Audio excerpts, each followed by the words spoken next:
저는 서울에 살고 있는 40대 초반 여자입니다. 이번 5월 8일 어버이날에 저희 가족들에게 충격적인 사건 하나가 발생했습니다. 얼마 되지 않은 일이라 지금도 제대로 된 생활조차 할 수 없을 만큼 그날의 기억이 아직도 저를 괴롭히고 있습니다. 시댁 집안의 분열이 시작된 건 시부가 돌아가신 지 1년이 지나갈 무렵 시모의 건강에도 문제가 생겼어요.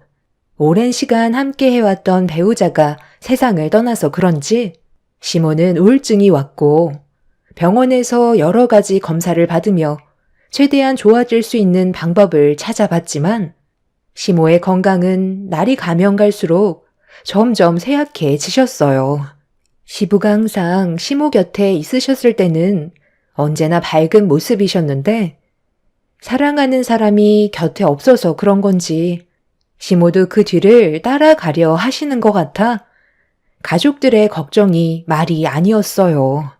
그런데 시모의 건강이 악화됨과 동시에 큰 형님의 한마디에 가족 간의 분열이 오게 되었고 서로에게 엄청난 상처를 안겨주었죠. 처음 형님의 한마디는 재산 문제였어요. 시모의 건강 악화로 인해 평일에는 시간적 여유가 있는 식구들이 시댁에 들려서 시모를 살폈었는데 저희 부부가 들렸을 때 형님 내외가 먼저 있었는데 저희가 들어온 걸 몰랐는지 방에서 대화 나누는 걸 듣게 되었고 남편은 형님의 말을 듣는 순간 방문을 박차고 엄청난 분노를 표출하고 말았어요. 형수님, 방금 뭐라고 하셨어요? 저희 엄마가 가지고 계신 재산을 전부 다 달라고요? 형은 어떻게 이 말을 듣고 가만히 있을 수가 있는 거야?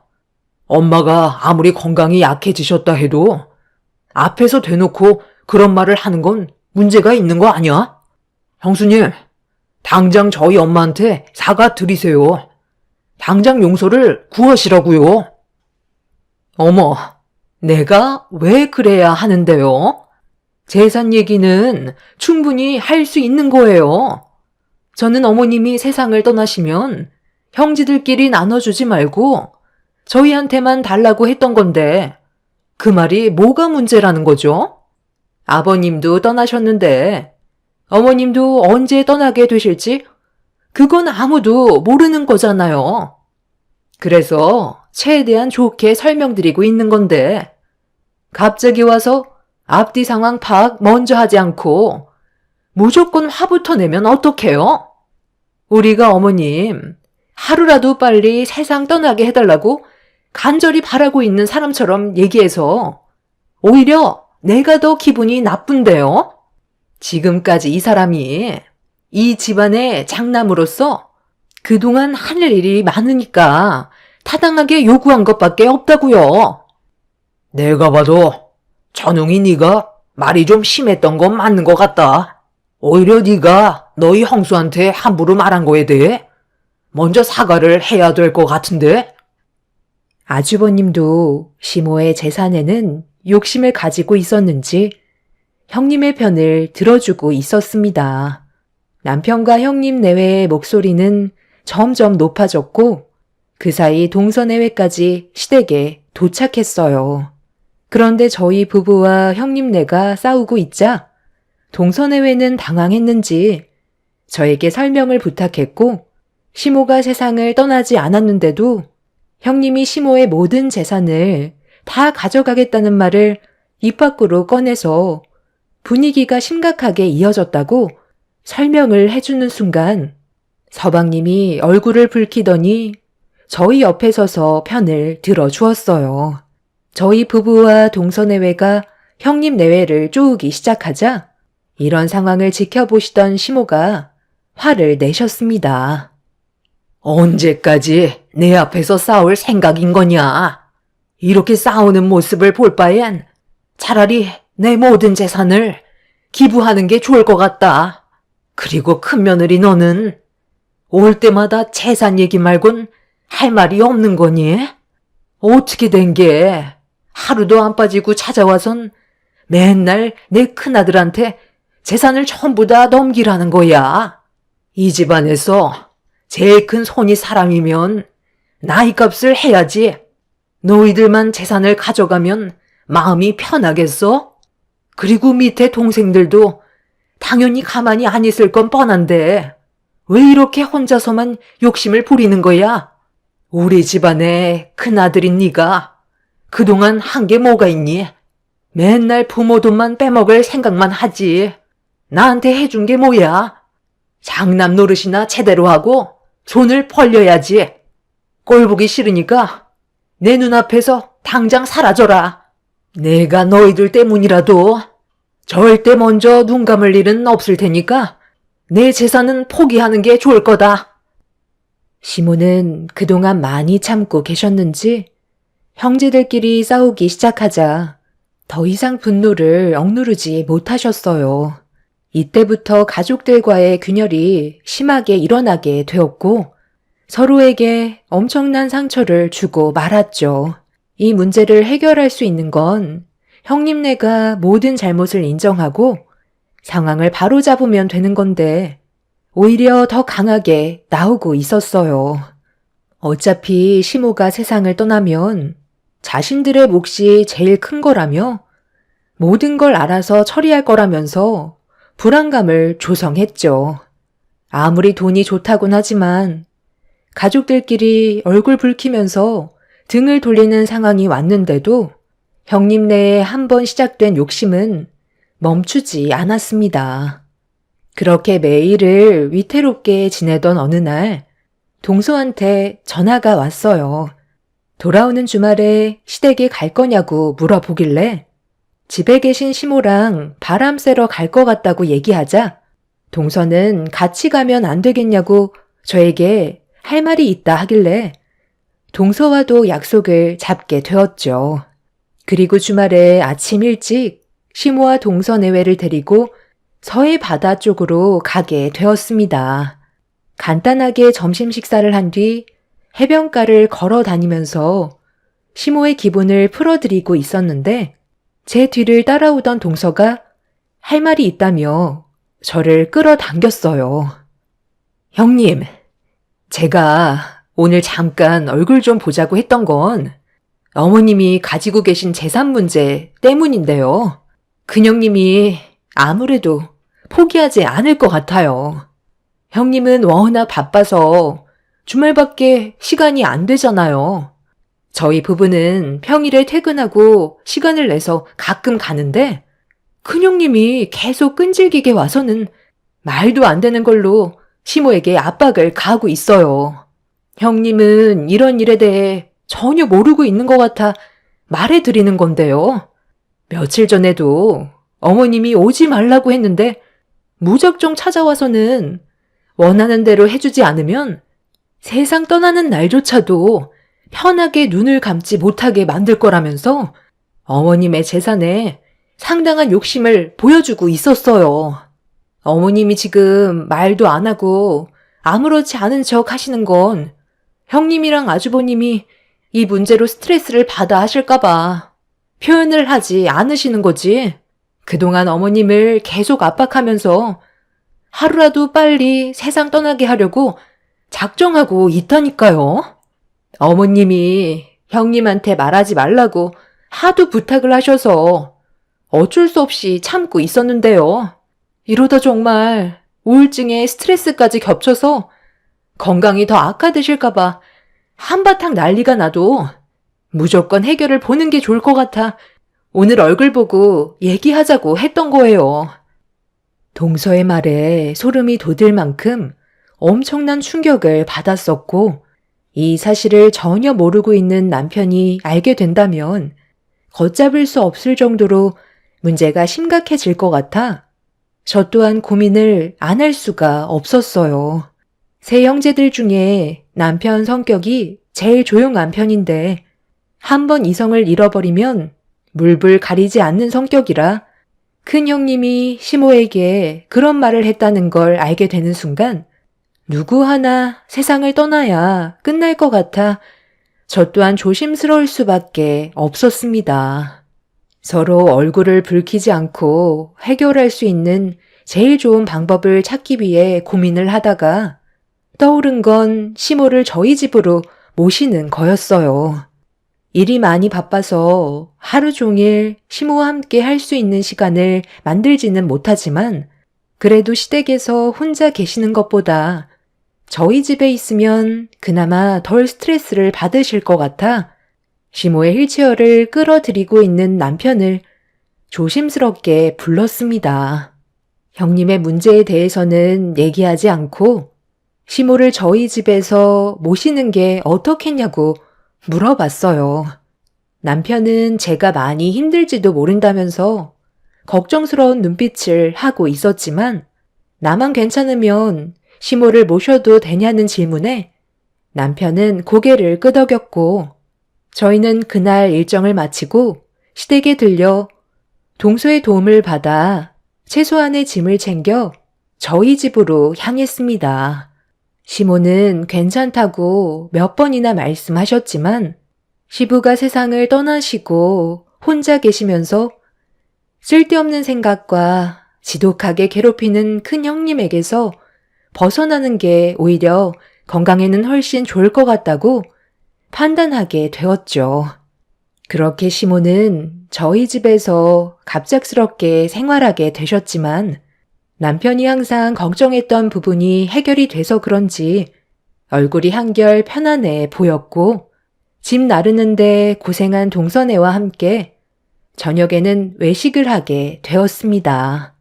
그렇게 식사를 끝낸 뒤 동서네와 헤어진 뒤 집으로 돌아왔는데 남편한테 전화가 왔어요. 얼굴 표정을 보니 아주버님인 것 같았습니다. 예상했던 대로 남편의 핸드폰에서 들려오는 목소리는 아주버님이었고 시댁에 갔는데 시모가 안 계시다는 걸 확인했는지 어디냐고 물어보는 말에 남편은 천천히 설명을 해 나갔어요. 그런데 갑자기 아주버님이 버럭 화를 내면서 저희 집으로 오겠다는 말을 한 뒤 전화를 끊어 버리더군요. 그리고 잠시 뒤 초인종이 울렸죠. 꼭 이렇게까지 화를 낼 필요는 없잖아. 일단 진정하고 내 얘기부터 들어봐야 할 거 아니야. 형이 무슨 생각을 하고 있는지 잘 알고 있는데 나는 엄마가 혼자 집에 계시는 게 항상 마음이 불편해서 오늘 이 사람이랑 의논하고 결정했던 것 뿐이야. 그렇다고 형이 모실 건 아니잖아. 별것도 아닌 문제로 지금 시간에 찾아와서 이 난리를 쳐야 돼? 오늘은 늦었으니까 그만 돌아가고 나중에 얘기하자. 엄마도 많이 피곤하셔서 지금 방에 누워 계시니까 피해주지 않았으면 좋겠어. 내가 봤을 때 서방님은 다른 목적이 있는 것 같아 보이는데요. 아마 어머님의 재산이 탐이 나서 그런 것 같은데 이렇게 한다고 해서 달라질 건 아무것도 없어요. 네가 이런다고 장남인 내가 재산을 나눠줄 것 같아? 아무리 어머니가 너희들한테 재산을 나눠준다고 해도 나는 절대로 받아들이지 않을 거야. 내가 왜 너한테 그 많은 재산을 나눠줘야 되는 건데? 조만간 식당 하나 차리려고 계획하고 있는데 네가 중간에서 끼어들면 문제가 생기잖아. 어머니랑 아직 대화가 끝나지 않았으니까 좀 나와봐. 오늘 아예 해결을 보는 게 좋을 것 같다. 그리고 누가 내 허락 없이 어머니를 너희 집에 모시래? 내가 모실 거니까 다시 짐 다 챙겨놔. 한 번만 더 이런 쓸데없는 짓 하다가 걸리면 그땐 나도 그냥 넘어가지 않을 거야. 아무리 동생이라도 내 일에 끼어들면 참을 수 없다고. 정말 끝까지 이기적이시네요. 제가 이 사람이 화내는 걸 원치 않아서 말을 안 하고 있었는데요. 갑자기 오늘부터 왜 어머님을 모셨는지 알아요? 동서가 얼마나 화가 났으면 저한테 찾아와서 그동안 아주버님이랑 형님이 한 짓에 대해 전부 다 알려줬겠냐고요. 저희가 안 보는 틈을 타서 어머님이 가지고 계신 재산을 달라고 계속 압박하셨잖아요. 매일같이 찾아가셔서 온갖 스트레스 다 받게 하시고 그것도 모자라 하루라도 빨리 세상 떠나길 바라고 있었다면서요. 아주버님은 어머님 자식 아니에요? 아무리 돈이 좋다고 해도 어떻게 아주버님을 낳아주신 어머님한테 그런 짓을 할 수가 있어요? 당신 방금 뭐라고 그랬어? 형이랑 형수님이 그때 그 난리를 친 이후에도 계속 엄마 집에 찾아가서 재산을 내놓으라고 함부로 행동했다는 거야? 내가 이런 말까지 안 하려 했는데 나중에 어머님 옵소매를 걷어봐. 얼마나 못살게 굴었으면 양쪽 팔이 전부 다 멍투성이더라. 당신한테는 차마 말을 못하겠더라고. 남편은 눈동자가 흔들렸고 흥분을 가라앉히지 못했어요. 그리곤 시모가 계신 방으로 들어가더니 양쪽 팔을 확인했는지 동네가 떠나갈 정도로 소리를 질렀습니다. 방에서 나온 남편은 아주버님의 멱살을 잡으면서 어떻게 된 거냐고 이성을 잃어버린 모습으로 이를 갈고 있었습니다. 아주버님은 남편을 노려보면서 입을 열었어요. 이거도 그 얘기해?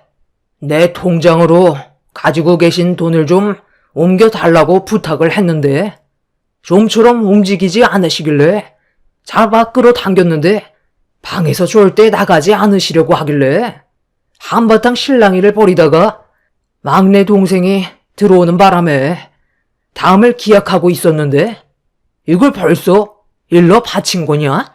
막내 재수씨가 생각보다 입이 싸네. 그래서 뭐 어쩌려고? 나한테 주먹이라도 올리려고? 해볼 테면 어디 한번 해봐. 네가 먼저 내 얼굴에 손을 올리는 순간 너희 집 재산도 탈탈 털어줄 테니까. 여보, 방에 들어가서 엄마 모시고 나와. 내가 장남이니까 당연히 우리가 모셔야지. 차라리 잘 됐어. 우리 집으로 가서 대화하는 게 더 빠를 것 같다. 그만 좀 하세요. 왜 이렇게까지 하는 건데요? 지금 어머님은 안정을 취해야 된다고요. 저희 집에서 나가지 않으시면 당장 경찰서에 신고할 거예요. 동서, 방금 경찰서에 신고한다고 그랬어? 한번 해봐. 우리 동의 없이 어머님을 함부로 모시고 간 거에 대해 할 말 많으니까 한번 갈 때까지 가보자고. 그만들 좀 해라. 어떻게 된 게 하루라도 편할 날이 없냐? 내가 너희들이 싸우는 꼴 보고 싶어서 배 아파 나은 줄 알아? 돈이 문제니까 전부 다 없애버리면 이런 일도 없는 거지? 내일 당장 내 전 재산 전부 탈탈 털어서 사회에 기부할 거니까 나한테 아무것도 바라지 마라. 예며느라, 당장 경찰서에 신고부터 넣어라. 시모는 제대로 서 있을 힘조차 없으면서 몸을 벽에 기대시고 형님 네에게 화를 내셨어요. 시모가 모든 재산을 사회에 기부하겠다는 말을 꺼내자 남편도 하루빨리 처리해버리는 게 좋을 것 같다면서 이런 식으로 살고 싶지 않다며 시모가 가지고 계신 재산을 다음날 전부 다 처리하는데 도와드리겠다고 거들었어요. 아주버님은 남편을 내동댕이 친 뒤 시모를 부축해드리고 있던 저를 밀쳤어요. 그리고 시모를 들어안아 밖으로 나가려는 순간 남편의 주먹이 아주버님의 얼굴로 날아갔고 돌이킬 수 없는 일이 벌어지고 말았죠. 아주버님과 남편은 시모가 보는 앞에서 서로 뒹굴면서 몸싸움이 시작됐고 비틀거리시던 시모는 결국 쓰러지시고 말았습니다. 이 일로 인해 시모는 병원에 입원을 하셨지만 남편과 아주버님은 주민들의 신고로 경찰의 조사를 피할 수 없었어요. 이미 형제지간은 깨져버린 상태였고 아주버님 옆에서 형님이 계속 무언가를 조종하고 있는 듯 보였습니다. 상황을 좋게 만들려고 노력하는 게 아닌 오히려 더 악화시키는 형님의 행동에 너무 화가 난 저는 따로 대화 좀 하자고 밖으로 불렀어요.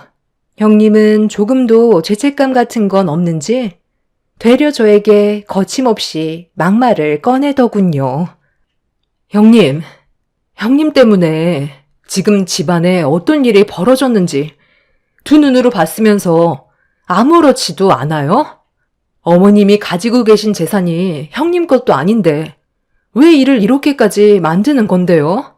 계속 이런 식으로 나가면 저희도 더는 못 참아요. 어머님이 병원에 입원해 계시는데 조금도 걱정이 안 되세요? 동서가 지금 병실에서 어머님을 간호해드리고 있는데 아직까지 깨어나지 못하고 계시대요.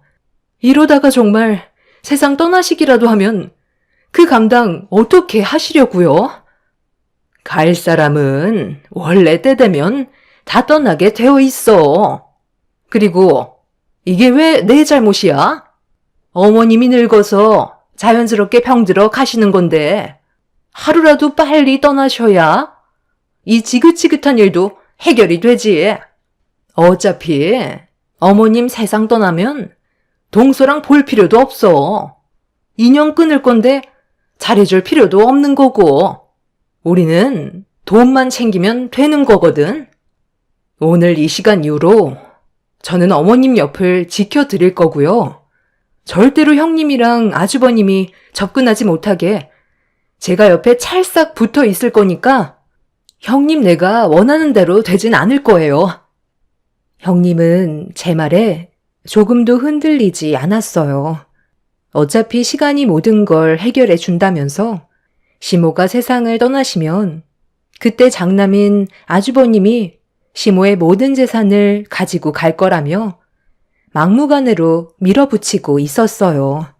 당연히 법적 싸움까지 이어지겠지만 그렇게까지 하고 싶지도 않아 시모가 깨어나시면 가지고 계신 재산은 무조건 사회에 전부 다 기부하시게끔 최대한 빨리 처리하시는 게 좋을 것 같아 저와 동서는 시모를 지켜드리기로 결정을 하게 되었습니다. 그렇게 남편과 아주버님은 시모가 병원에 누워 계셔서 좋게 해결을 보게 되었고 급하게 병원으로 온 저희 부부는 깨어나지 못하고 계시는 시모의 곁을 지켜드렸습니다.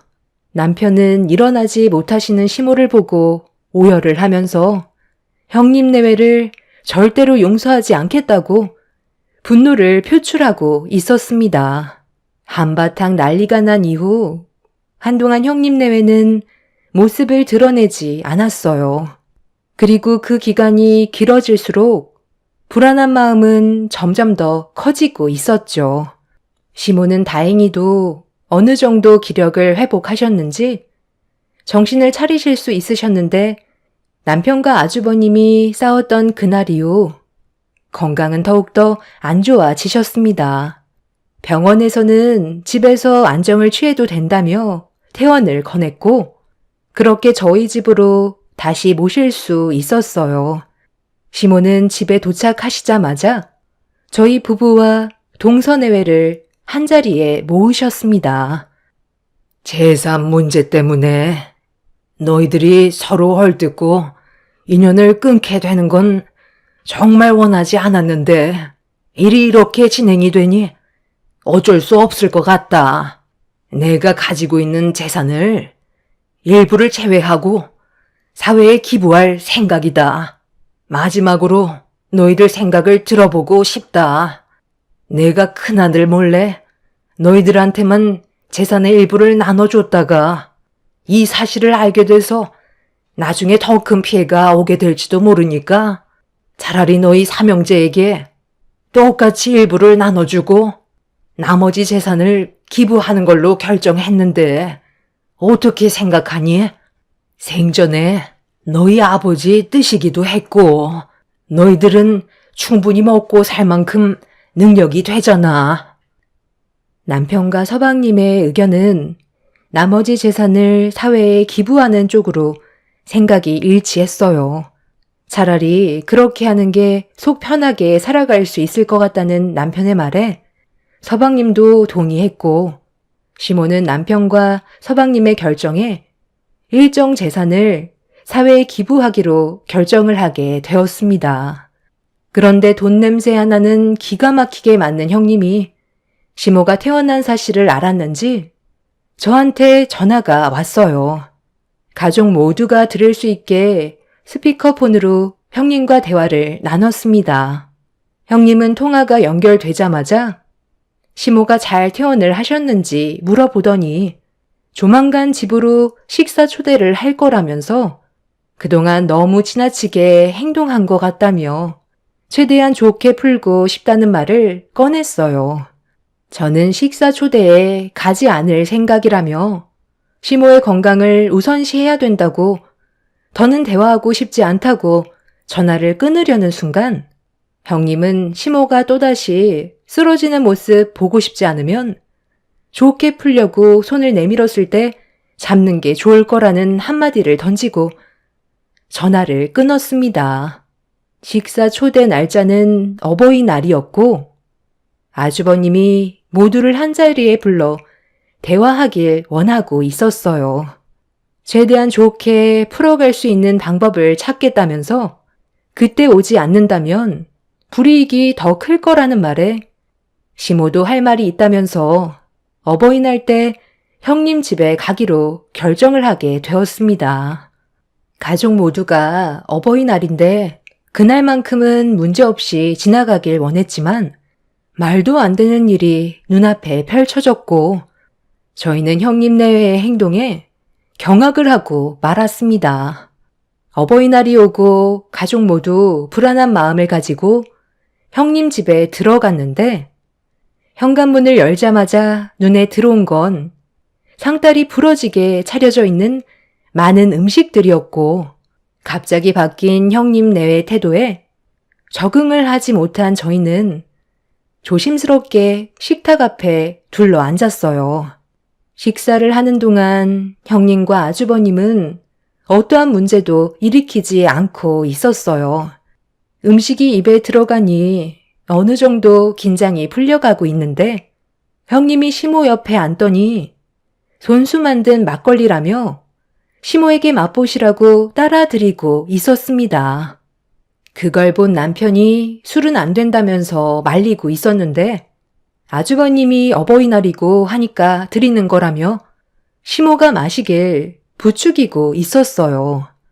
시모는 한 잔 정도는 괜찮을 것 같다면서 형님이 따라주신 막걸리를 들이켰고 맛이 나쁘지 않다는 말을 하시는 순간 집안을 돌아다니던 제 딸이 형님 옆으로 다가왔어요. 그리곤 손에 들고 있던 탁상 달력을 보여주면서 오늘이 왜 할머니가 죽는 날로 되어 있냐며 손으로 가리키고 있는데 8일날을 빨간색으로 동그라미 표시를 해둔 뒤 시모가 세상 떠나는 날로 적혀 있었습니다. 가족들은 달력을 본 순간 정적이 흘렀고 잠시 뒤 시모가 배를 움켜쥐시더니 고통을 호소하셨어요. 저희는 너무 놀란 나머지 당황스러워하고 있는데 아주버님과 형님 내외의 표정을 보는 순간 온몸에 소름이 돋았습니다. 형님의 눈빛은 사람의 눈빛이 아니었어요. 동서는 떨리는 손으로 119에 도움을 요청했고 남편은 시모의 입에 손을 넣어 강제로 개원하게 만들었습니다.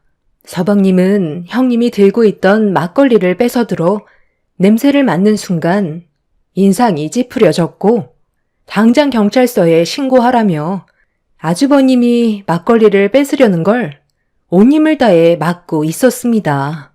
동서는 경찰서에 신고를 한 뒤에 충격을 받았는지 아무것도 하지 못하고 있었어요. 그 사이 시모는 쓰러지셨고 제가 시모를 안고 있는 사이 남편은 아주버님과 형님에게 손을 올리면서 소리를 질렀습니다. 저 막걸리에 뭐가 들은 거야? 지금 이게 뭐 하는 짓이냐고? 엄마가 비염이 심하셔서 냄새를 맡지 못하시는 걸 이용해서 먹으면 안 되는 걸 넣은 거야? 그러니까 처음부터 우리가 하라는 대로 따라왔으면 이런 일도 없었잖아. 이왕 쓰러진 거 그대로 곱게 세상 떠나면 되지. 왜 또다시 일을 복잡하게 만들어? 내 허락 없이 기부를 할 수 있을 것 같아? 지금 우리가 돈 나갈 곳이 얼마나 많은데 누구 마음대로 기부를 해? 내가 너희들 속셈을 모를 줄 알아? 그거 먹었다고 해서 그게 문제되지 않아. 나는 너희들한테 경고를 한 거야. 내 허락 없이 쓸데없는 수를 쓰다간 저렇게 될 수 있다는 걸 알아도 너희들은 확실히 젊어서 그런지 아직 반응이 좀 늦게 오는 것 같은데 아직까지 몸에 조금도 이상한 느낌을 받지 못했나 봐. 워낙 맛있게 먹어서 그런가? 아주버님의 말이 끝나는 순간 갑자기 동서와 서방님이 구토를 하기 시작했고 뒤이어 남편까지 배를 움켜쥐고 있었어요. 저는 속이 좋지 않아서 조금만 먹어서 그런지 반응이 늦게 오고 있었는데 점점 뱃속에서 통증이 느껴지기 시작했죠. 그 사이 구조대가 도착했고 가족 전체가 응급실로 실려가는 충격적인 일이 벌어지고 말았습니다. 알고 보니 형님 내외는 모든 음식에 조금씩 농약을 섞어놨고 시모가 마신 막걸리에는 농약이 한가득 들어있던 거였어요. 정말 다행이었던 건 가족 모두 무사했고 남편이 시모의 입에 손을 넣어 최대한 빨리 구토하게 만들었던 게 시모를 살릴 수 있었다며 치료만 받으면 회복할 수 있다는 의사의 말에 저희 가족 모두는 그제서야 안심할 수 있었습니다. 시모의 재산 문제로 가족 전부를 세상 떠나게 만들려고 했던 형님 내외는 경찰서에서 조사를 받게 되었고 의도적인 계획 범행에 현재 법적 처벌로 3년의 징역을 받은 상태입니다. 가족들 모두 무사한 것만도 다행이라고 생각하지만 그 사람들의 욕심이 부른 행동은 아직까지 저희 가족들에게 충격을 안겨주고 있어요. 시모는 모든 재산을 사회에 기부하기에 앞서 일부 재산을 저희 부부와 동서 내외에게만 똑같이 나눠 주셨어요. 형님네는 그런 충격적인 짓을 꾸미지만 않았어도 재산이 공평하게 돌아갔을 텐데 참 한심할 따름입니다. 그리고 시모의 건강 문제로 현재 공기 좋은 곳으로 모두 이사를 해서 현재 동서네와 저희는 가깝게 지내며 어머님을 살펴드리는 중입니다. 그 인간들이 찾을 수 없게 모든 흔적을 지운 뒤 지내고 있지만 아직까지 형님네가 저희들 앞에 나타날 것만 같은 불안함은 여전히 남아 있네요. 사람은 돈 때문에 가족까지 잘못되게 할 수 있다는 걸 뉴스나 기사거리에서만 봤지 실질적으로 저희 가족이 당하게 될 줄은 상상조차 하지 못했습니다. 이런 일을 저지르고 3년밖에 안 받았다는 것도 정말 충격이지만 그 시간 동안 저희가 앞으로 어떻게 해야 될지 많은 고민을 하고 있습니다. 앞으론 정말 평탄히 지내고 싶어요. 시모도 형님 내외가 없으니 조금씩 건강을 회복하고 계시는 중입니다. 큰 사건이 지나갔으니 앞으로 좋은 일만 펼쳐지길 바랄 뿐입니다. 제 사연 들어주신 분들께서도 언제나 사람 조심하시길 바랄게요. 가족이라 해도 돈 문제가 걸려 있다면 저희처럼 안 좋은 일들을 경험하실 수도 있어요. 제 기막힌 사연 들어주셔서 감사합니다. 안녕하세요. 저는 40대 중반이 넘는 나이에 남편과 이별을 하게 된 여자입니다. 젊은 나이에 남편과 결혼을 하고 지금까지 서로 믿고 의지하면서 열심히 살아왔었는데 한순간에 잘못된 행동이 결국 서로 등을 돌리게 되는 일까지 만들어지고 말았습니다. 한 번뿐인 인생 큰 사고 없이 사랑하는 사람과 행복한 삶을 살아가는 게 제 꿈이었는데 저에게 닥친 불행으로 인해 지금까지 쌓아왔던 모든 것들이 파멸로 이어지고 말았습니다. 1년 전에 저희 부부는 강원도로 여행을 떠난 적이 있었어요. 오래간만에 남편과 함께 바람 쐬러 가고 싶어 선택한 곳이었죠. 저는 사계절 중에 겨울을 제일 좋아하고 눈이 소복이 쌓였을 때 걷는 겨울바다를 좋아했었습니다. 이런 저를 너무 잘 알고 있던 남편은 강원도로 여행 계획을 잡게 되었던 거고 그곳에서 행복한 시간을 보내고 있었어요. 좋은 추억을 많이 만들었고 오래간만에 떠난 여행이라서 그런지 그날은 저에게 특별한 기억으로 남게 되었습니다. 그 이유는 어렸을 적부터 힘든 시기를 함께 해왔던 둘도 없던 친구를 만나게 된 거였어요. 숙소 앞에 횟집이 있어서 남편과 술 한잔 하려고 들어가게 된 곳이 친구가 운영하던 식당이었죠. 그 넓은 땅덩어리에서 어렸을 적 친구를 만난다는 건 저에게 기적 같은 일이었고 학창 시절을 함께 보내왔던 친구였기 때문에 그날 만나게 되었던 건 정말 생각지도 못한 일이었어요. 남편도 횟집 사장이 친구라는 말에 많이 놀랐는지 신기한 듯 바라봤어요. 그런데 그때 친구와 저희 부부는 만나지 말았어야 했어요. 그게 불륜의 시작이었고 돌이킬 수 없는 결과를 낳았으니까요. 친구가 강원도에서 살아가게 되었던 건 친구의 어머님의 건강 문제로 식당을 도와줄 수밖에 없는 상황이라 다니던 직장을 정리하고 강원도에 자리를 잡게 되었었는데 결국 친구의 어머님께선 안타깝게도 오래 버티지 못하시고 세상을 떠나게 되셨어요. 암이라는 건 어느 날 예상치도 못한 시점에 찾아온다더니 친구의 어머님 또한 갑작스럽게 찾아온 암을 이겨내지 못하시고 세상을 떠나게 되셨던 거였죠. 혼자가 된 친구는 과거에 한 번의 결혼 경험이 있었지만 배우자가 운영하던 사업이 망하게 되면서 결혼까지 실패로 이어졌고 그날 이후 줄곧 혼자서 외로운 삶을 살아오고 있었다는 걸 알 수 있었습니다.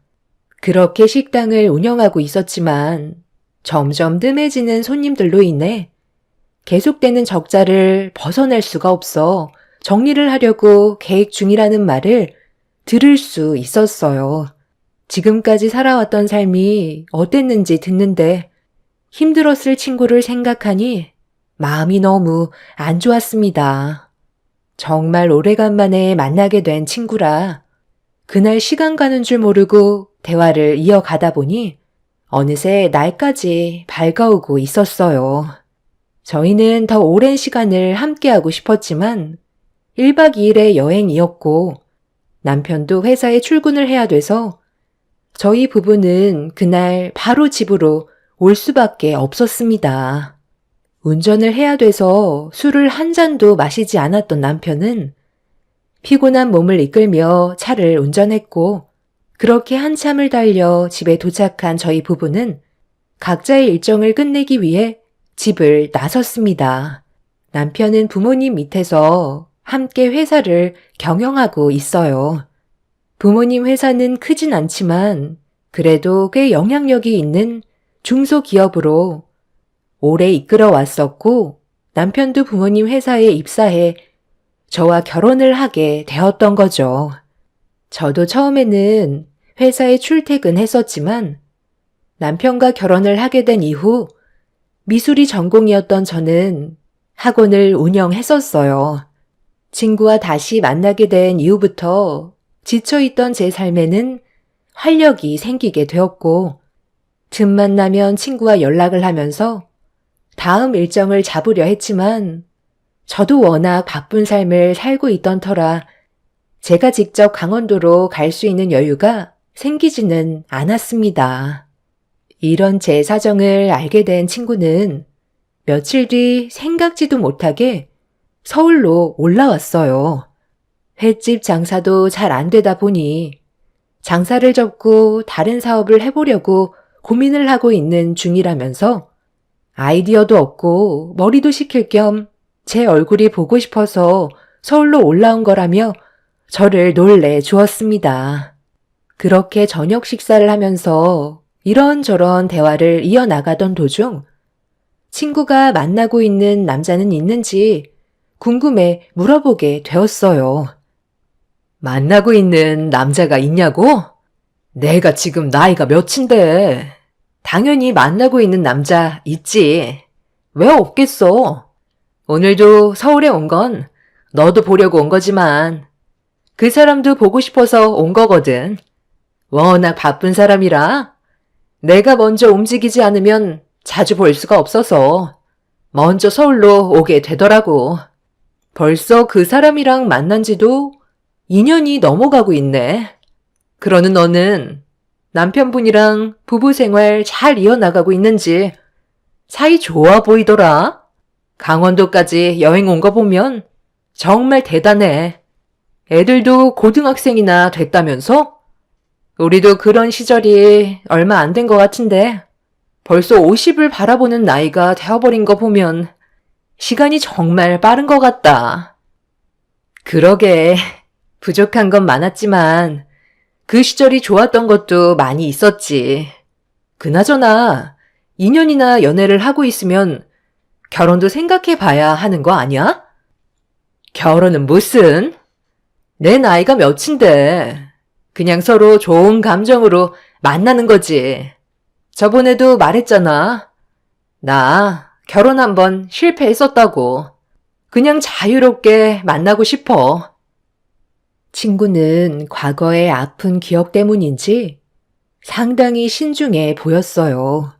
그렇게 한참 동안 전에 못했던 대화를 나눈 뒤 자리에서 일어나려던 찰나 갑자기 레스토랑에서 남편이 나타났어요. 그리고 남편 옆에 회사 직원들이 함께 있었고 알고 보니 그날 다른 거래처 사람들과 늦은 시간까지 미팅이 잡혀 있었던 걸 듣게 되었죠. 남편은 제 친구와 인사를 주고받더니 저에게 괜찮은 곳에서 간단하게 술이나 한잔 하자는 제의를 했어요. 저도 나쁘지 않을 것 같아 남편의 말에 따르기로 했고 저희 부부와 친구는 그렇게 분위기 좋은 곳에서 간단하게 술 한잔 한 뒤 친구와 헤어지게 되었고 집으로 돌아온 저희도 집안 정리를 끝낸 뒤 눈을 붙이려고 침대에 누웠는데 남편이 갑자기 친구의 칭찬을 하기 시작했어요. 저와 어렸을 때부터 알고 지낸 사이였다는 게 믿어지지 않는다면서 대화를 이어 나갔죠. 당신이랑 정반대의 성격을 가지고 있는 것 같던데 어떻게 둘이 친구였는지 지금 봐도 정말 신기한 것 같아. 어렸을 때 친한 사이가 확실했던 거야? 살면서 환경 때문에 성격이 변한 거겠지. 원래 옥순이도 나처럼 밝은 성격이었어. 그런데 그동안 여러 가지 아픔들이 많았던 것 같아. 얼굴을 보면 웃고는 있지만 항상 그늘져 있다는 게 느껴져. 그런데 당신은 내 친구를 몇 번 본 적도 없으면서 벌써 성격까지 파악한 거야? 사람들을 많이 상대해서 그런가? 그렇지. 내가 회사에서 얼마나 많은 사람들을 만나고 다니는지 당신도 잘 알잖아. 앞으로도 당신이랑 그 친구분이 좋은 관계를 유지했으면 좋겠다. 아까 당신이랑 만나기 전에 옥순이랑 한참 동안 대화했었는데 조만간 서울로 올라오고 싶대. 당신은 몰랐겠지만 옥순이가 만나는 남자가 서울에 있다더라고. 연애하기에는 거리도 멀어서 아예 서울로 이사할 생각을 가지고 있는 것 같던데. 그 남자랑 잘 됐으면 좋겠어. 많이 외로워 보이던데.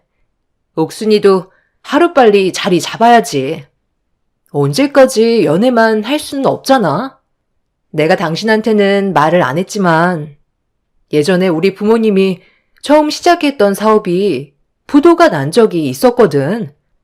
그때 옥순이네 부모님께서 우리 가족이 길거리에 나앉게 될 뻔한 걸 도와주셔서 큰 위기에서 벗어난 적이 있었거든.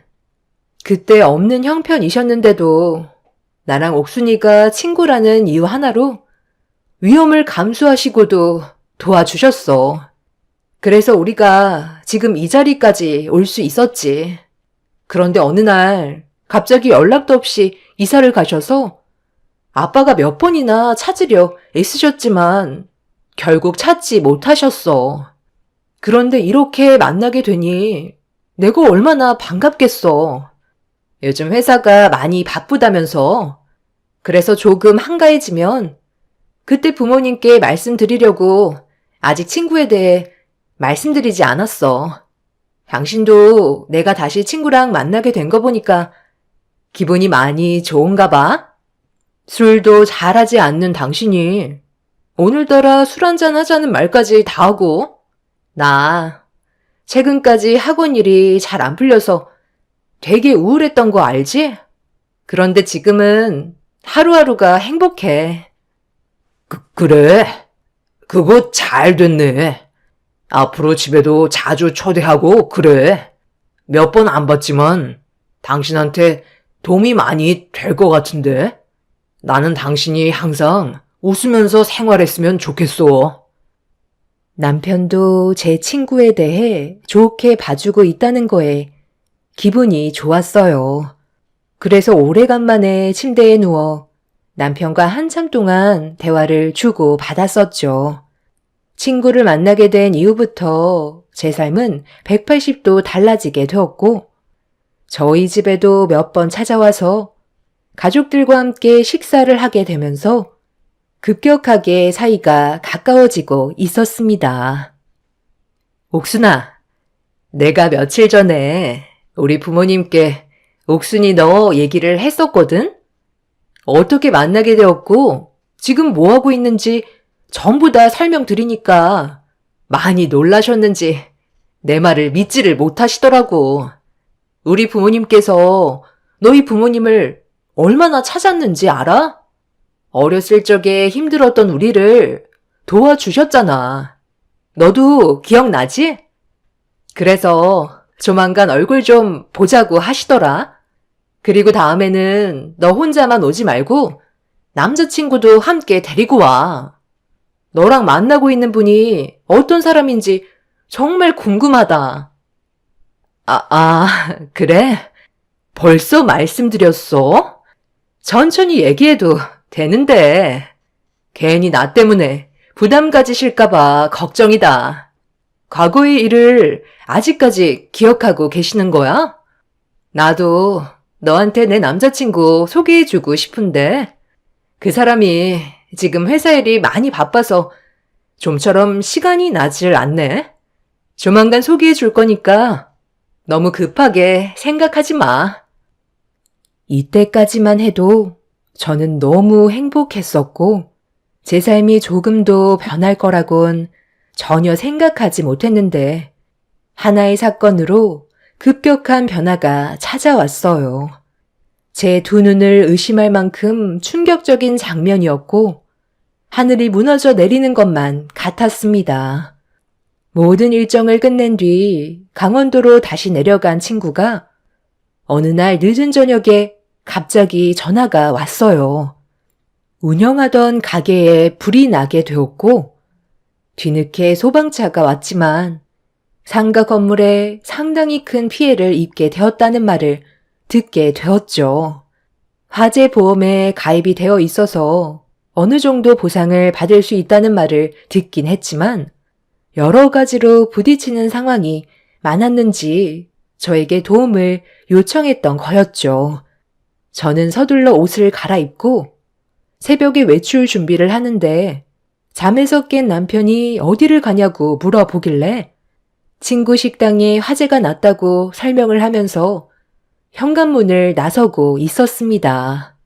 그런데 남편이 겉옷만 걸친 채 같이 나서려 하길래 다음날 회사에 출근해야 되는데 안 따라와도 된다고 했지만 남편은 조급한 마음에 운전하다가 사고가 날 수도 있다면서 금방 다녀오면 된다고 남편이 직접 운전해 주겠다며 먼저 집 밖으로 뛰쳐나갔습니다. 그렇게 남편이 직접 운전을 해줬고 강원도에 있는 친구 식당에 도착을 하니 이미 화재 진압이 끝난 상태였지만 식당 안에는 출입할 수가 없을 정도로 모든 것들이 전부 다 타버린 상황이었어요. 친구는 넋이 나간 듯 고개를 떨군 채 멍하니 앉아 있었고 남편의 도움으로 충격을 받은 친구를 부축해서 차에 올려 태웠습니다. 친구 집이 따로 있지가 않았어요. 식당 안에 작은 방이 하나가 있어서 그곳에서 생활을 하고 있었죠. 혼자 지내다 보니 집을 마련할 필요가 없다고 생각했는지 딱히 갈 곳이 없었습니다. 그렇게 친구를 데리고 서울로 오면서 충격을 받은 친구를 진정시키며 조심스럽게 대화를 이어나갔어요. 남자친구분에게 연락을 했었냐고 물어보면서 어떻게 해야 할지 의논을 하게 되었죠. 남자친구분한테 먼저 전화하지 않고 나한테 연락을 했던 거라고? 그럼 아직 그분은 이 사실을 전혀 모르고 있는 거고? 일단 알리는 게 좋지 않을까? 다음날 아침 일찍 출근해야 되는데 걱정할까봐 연락을 하지 못했어. 그래도 내가 도움을 받을 수 있는 친구가 있다는 게 너무 다행이다. 늦은 시간에 전화해서 많이 놀랐지? 나도 어떻게 해야 할지 몰라 당황스러웠는데 그때 은미 너밖에 생각이 안 나더라. 내일 그 사람 만나면 되니까 서울에 도착하면 아무 데서나 내려줘도 돼. 이참에 잘 됐지. 어차피 서울에서 생활하려고 했었는데 이번 기회에 모든 걸 정리하고 올라오면 되겠다. 그렇다고 아무 데서나 내려줄 수는 없죠. 지금 상태도 많이 안 좋아 보이는데 우리 집에 방 하나 남는 거 있지 않나? 당신 생각은 어때? 그렇게 하는 게 좋겠지? 그건 옥순이가 불편해할 수도 있으니까. 아, 나 학원 근처에 작업방 하나 있잖아. 나 일정이 바쁠 때마다 거기서 하룻밤 자는 곳. 그쪽으로 가면 될 것 같아. 저는 친구를 학원 근처에 있는 거처로 데려다 줬고 그곳에서 한동안 지내기로 결정을 하게 되었었죠.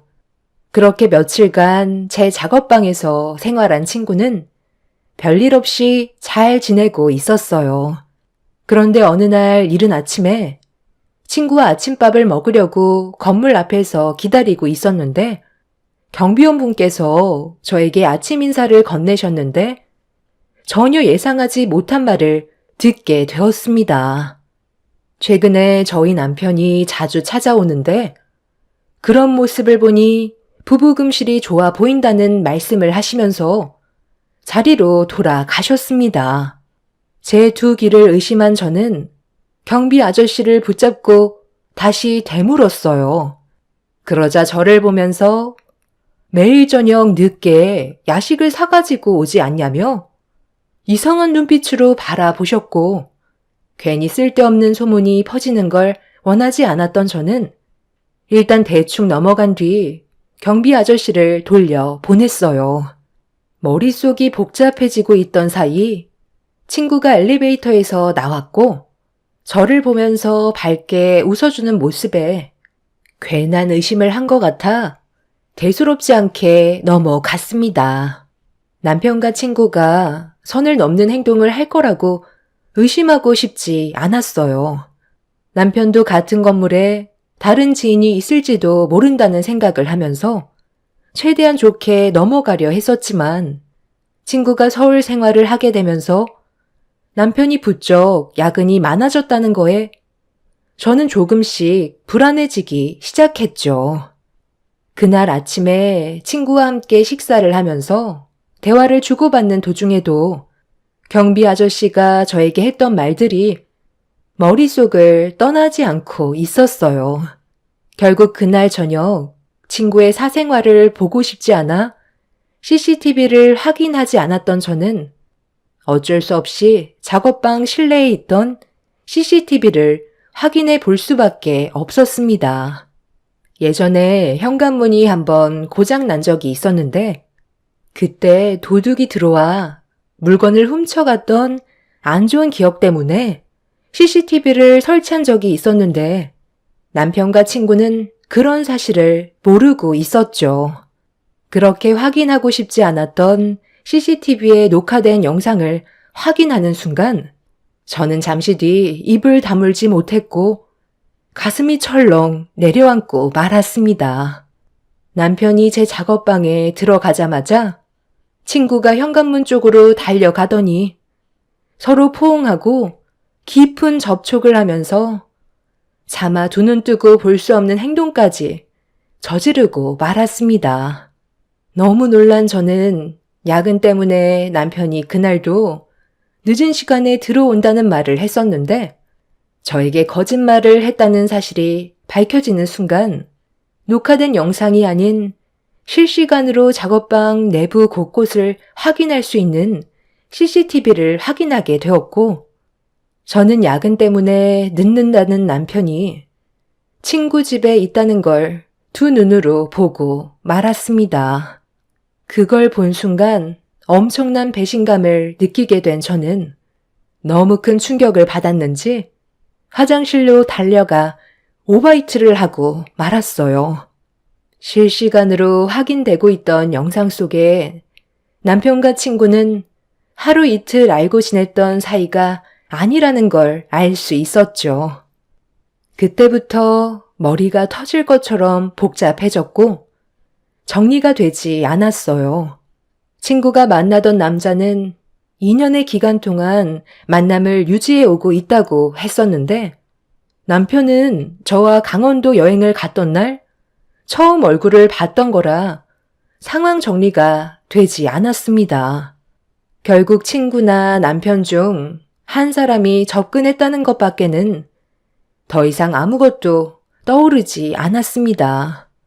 그날 저는 남편이 밖으로 나갈 때까지 모든 상황을 지켜보게 되었고 그렇게 서로 불륜을 저지른 뒤 집으로 돌아온 남편은 아무렇지도 않게 현관문을 열고 들어왔어요. 모든 걸 다 알고 있는데도 태평하게 연기를 하면서 온몸이 쑤시고 힘들다며 곧장 씻으러 들어간다고 저를 속이려 들고 있었죠. 저녁은 먹었어? 요즘 부쩍 야근하는 일이 많아졌는데 끼니까지 걸으면서 일하는 것 같아 걱정이 되네. 아무리 일도 좋지만 당신 건강도 생각해야지. 야근 한번 시작하면 쉴 틈이 없을 정도로 정신이 없어.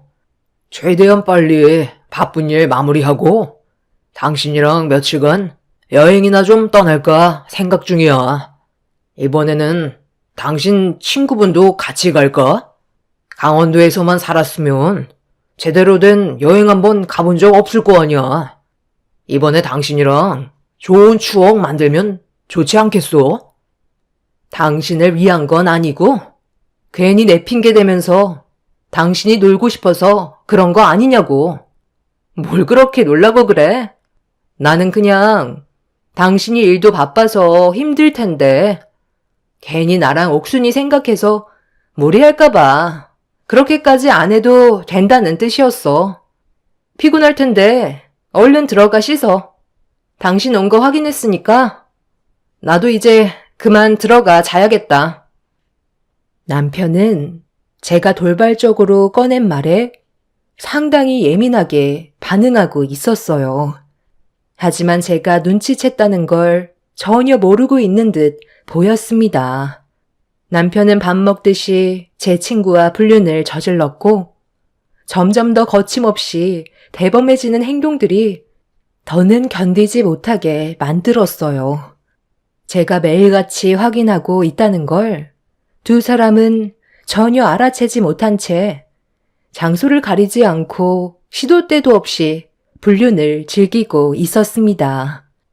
처음과 다르게 과감한 행동을 보인 남편과 친구는 제가 두 사람의 외도를 알아차리고 남편의 정장에 단추 녹음기를 설치했다는 걸 전혀 알아차리지 못하고 있었어요. 그리고 둘이 어떻게 만나왔는지 모든 걸 알 수 있었습니다. 나도 이제 이런 시간을 보내는 것보다 당신이랑 당당하게 거리를 돌아다녔으면 좋겠어. 언제까지 이렇게 살아갈 수는 없잖아.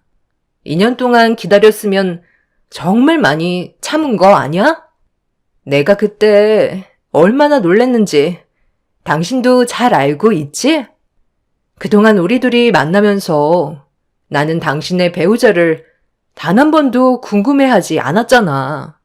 그런데 당신이 내 앞에 본처를 데리고 왔을 때 친구라는 사실을 알게 된 순간 앞으로 어떻게 해야 할지 모르겠더라고. 몇십 년 만에 만나게 된 친구와의 우정을 생각할지 아니면 나와 그동안 함께했던 당신과 함께할지 정말 고민을 많이 했었는데 내 결론은 당신이었던 것 같아. 내 친구라는 사실에 그때 당시 당신도 정말 많이 놀랐었잖아.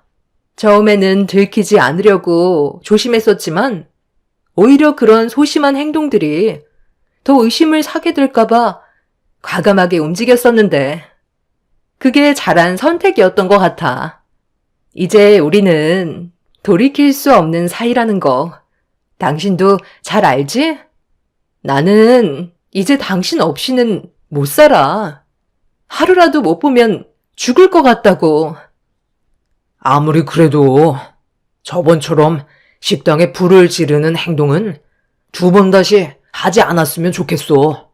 새벽 시간에 갑자기 보고 싶다고 부르면 나보고 어떻게 오라는 거야. 그래서 내가 방법을 생각해낸 거잖아. 그렇게 했기 때문에 지금 우리가 편하게 만날 수가 있었던 거라고. 안 그랬음 지금처럼 보고 싶을 때 볼 수가 없었을 거야. 요즘 그 사람 행동이 조금 달라진 것 같아. 우리 사이를 의심하고 있을지도 모른다고. 얼마 전에 나한테 갑자기 이상한 말을 했었다니까. 그 사람이 좀 둔하기는 하지만 그래도 여자의 척이라는 게 있잖아. 우리 최대한 천천히 걸어가자. 내가 회사의 대표 자리까지 차지해야 모든 상황이 끝나는 거라고. 얼마 남지 않았어. 저번에 장인어른께서 나한테 앞으로 회사를 전적으로 맡기고 싶다며 쉬고 싶다는 말을 하셨는데 회사만 나한테 넘어오면 그 사람 내치고 당신을 받아들일 수 있게 되는 거고 우리가 계획한 삶을 살아갈 수 있는 거니까 힘들어도 우리 조금만 참고 미래를 위해 천천히 걸어가는 걸로 하자. 내 말 무슨 뜻인지 알겠지? 남편의 정장에 설치되어 있던 단추 녹음기에서 듣게 된 둘의 대화는 온몸에 소름이 돋을 정도로 저에게 엄청난 충격을 안겨주었죠. 저는 더 이상 두 사람을 용서하고 싶지 않을 만큼 분노가 차올랐고 저 혼자 모든 걸 감당할 수 없을 것 같아 아빠에게 제가 겪고 있었던 상황에 대해 모두 털어놓고 말았습니다. 행복한 가정이 제 삶의 목표였는데 친구와 남편은 저를 무너뜨렸고 모든 걸 빼앗아가 버렸습니다. 남편의 행동과 일정이 바빠 아직 만나지 않았던 친구의 실체의 모든 것들을 영상으로 확인하는 순간 온몸을 부들부들 떨며 분노를 감추지 못하셨어요. 그리고 저에게 앞으로 어떻게 처리를 해야 될지 알려주셨죠. 저는 아빠의 말을 진지하게 들었고 남편을 따로 만나게 되었어요. 제가 모든 사실을 알고 있다는 걸 알지 못하는 남편은 평소의 모습으로 저에게 다가왔었죠. 무슨 일 때문에 지금 이 시간에 보자는 거야? 회사 일이 바빠서 오랜 시간 자리를 비울 수가 없는데 중요한 얘기 아니면 이따 저녁에 얘기할까? 아니, 나는 더 이상 내 두 눈을 더럽히기 힘들어서 하루라도 빨리 정리하고 싶거든. 당신도 내가 주는 선물에 많이 놀랄 거야. 기대해. 선물? 이게 뭐야? 상자 안에 뭐가 들어있길래? 꽤 무거운데?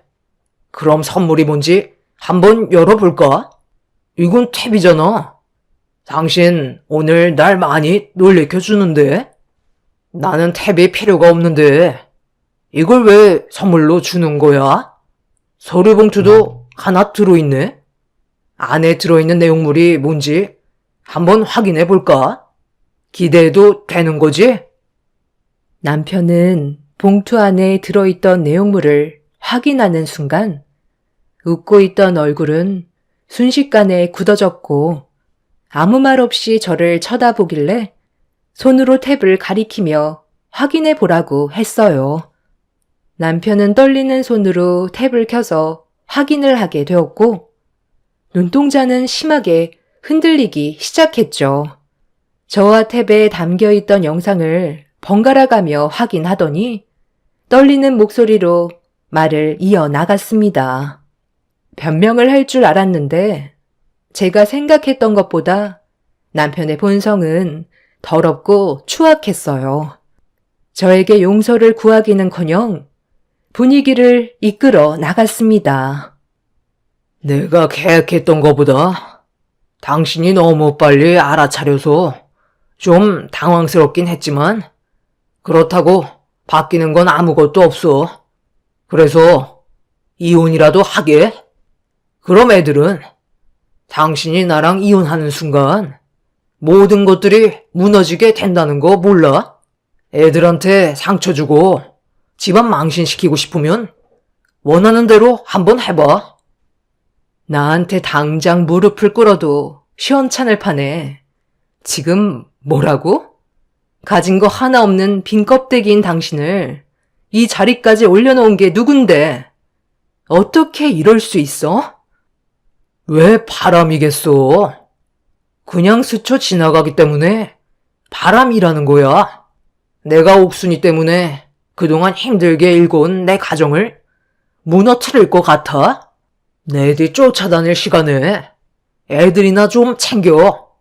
요즘 당신이 집안일에 소홀하는 것 같아 신경이 좀 쓰였는데 내 뒷공문이 쫓아다니고 있었던 거야? 그래서 당신 말고 이 사실을 또 누가 알고 있는데? 창피하게 여기저기 입을 나물거린 건 아니겠지? 생각이 있다면 나랑 먼저 신중하게 대화를 나눴겠지. 뭐야 그 표정? 설마 벌써 떠벌린 거야? 창피? 창피를 아는 놈이 이딴 더러운 짓을 해? 애들을 생각하는 사람이 어떻게 이런 일을 저지를 수가 있어? 나는 당신을 절대 용서할 수 없고 지금 있는 자리에서 끌어내 버릴 거야. 그리고 모든 걸 다시 원래대로 되돌려 놓겠어. 빈 껍데기였던 그 시절로 만들어 버릴 테니까 얼마나 잘못된 길을 걸어오고 있었는지 뼈저리게 느껴봐. 우리 아빠가 지금쯤 당신을 해임시켰을 거야. 더 이상 우리 회사 사람이 아니라는 거지. 나한테 후회할 짓 하지 말라고? 당신이 내 남편이란 사실보다 더 후회되는 일이 있을까? 당신이 나 몰래 2년 동안 내 친구와 불륜 관계였다는 게 지금도 믿기지 않지만 당신이 저지른 일 알아서 수습해야지. 그동안 당신과 계약을 했던 업체들과도 전부 다 해약을 했고 그에 따른 위약금은 당신 앞으로 해놨으니까 어디 한번 발 빠르게 움직여봐. 하루라도 빨리 이혼을 하는 게 모든 걸 바로잡을 수 있는 방법이고 내 선택에 애들도 이해해 줄 거야. 이게 지금 뭐 하는 짓이야? 갑자기 무릎 꿇으면 뭐가 달라지기라도 할 것 같아? 이렇게 될 거라는 거 알고 있었으면 애초에 시작도 하지 말았어야지. 2년 동안 철저하게 숨겨놓고 이제 와서 용서를 구해? 이런 재미있는 구경을 나 혼자 할 수는 없지. 여보세요? 어이, 강원도 촌년 장옥순. 잘 들어. 오갈 데 없는 인연 딱 해서 내 돈이고 집이고 다 빼줬더니 내 남편까지 쏙 빼가니? 근데 지금 내가 누구랑 있는지 알아? 잘 봐봐. 네가 어떤 짓을 저질렀는지 보라고. 이 사람이 나한테 무릎 꿇는 거 보여? 너희들의 애절한 사랑이 얼마나 오래 갈 것 같아? 결국 이놈은 나한테 무릎을 꿇었고 다시 원래의 자리로 돌아가고 싶어 하고 있어. 이게 너와 나의 차이야. 과거에 우리 집안 도와줘서 너한테 금전적인 보상까지 해주고 앞으로 더 많은 것들을 누릴 수 있게 길을 만들어줬는데 너는 내 남편과 바람을 피워? 내가 받은 상처 딱 100배로 되찾아올 테니까 각오하는 게 좋을 거야. 너희들의 밑이 어디까지 떨어질 수 있는지 한번 경험해봐. 평생 잊지 못할 좋은 추억 하나 만들어줄게. 남편이 저에게 무릎 꿇는 모습을 보고 사색이 된 얼굴로 아무 말도 하지 못한 친구는 저와 만나서 대화하길 원했지만 저는 친구와 만나지 않았어요. 그리고 회사에 쫓겨난 남편은 뒷수습하는데 상당한 어려움을 겪고 있었죠. 남편을 보고 계약한 업체와의 거래를 전부 끊어버리고 아빠는 그만큼 손해를 보더라도 썩은 살은 도려내야 한다면서 남편이 그동안 어떤 행동을 보였는지 만천하에 드러냈습니다. 결국 남편의 행동으로 인해 엄청난 피해를 입은 여러 업체들은 남편을 상대로 소송을 걸었어요. 그런데 남편한테는 또 다른 문제가 엮어 있었다는 걸 알 수 있었죠. 아빠 몰래 회사의 공금에 손을 댔고 함께 일을 계획했던 몇 명의 직원들이 있다는 것 또한 밝혀지게 되었습니다. 결국 경찰의 조사까지 받게 되는 상황이 오고 말았던 거죠.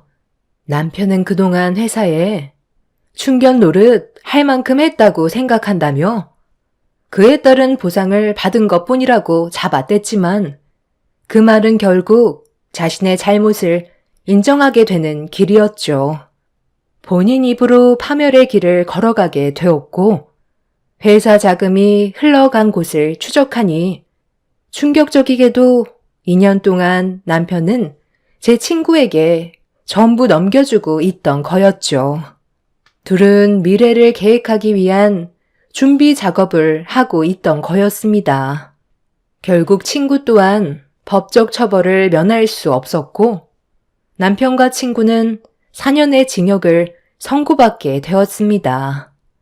아이들은 이런 문제로 처음에는 충격을 많이 받았지만 그래도 시간이 지나면서 조금씩 현실을 받아들이고 있는 중입니다. 그리고 얼마 전에 친구에게 면회를 신청했어요.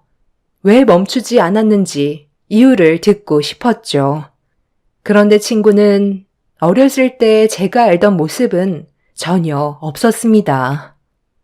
왜 멈추지 않았냐고?